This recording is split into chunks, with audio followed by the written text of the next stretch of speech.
Kondisi gedung sejarah 5 hari 5 malam Palembang nyaris roboh. Kondisi gedung bersejarah yang menjadi saksi pertempuran 5 hari 5 malam di Palembang kini memprihatinkan.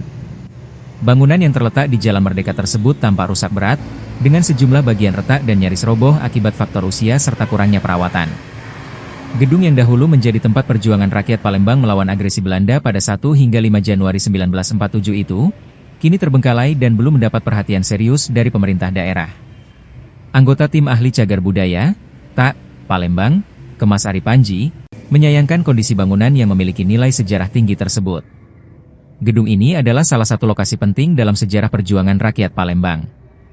Sayang sekali, kondisinya kini nyaris roboh dan tidak terawat. Padahal, bangunan ini menjadi saksi bisu semangat kemerdekaan di masa lalu, ujarnya. Bangunan yang dulunya dimiliki oleh pahlawan nasional asal Sumsel, Aka Gani, kerap digunakan sebagai tempat pertemuan para pejuang kemerdekaan.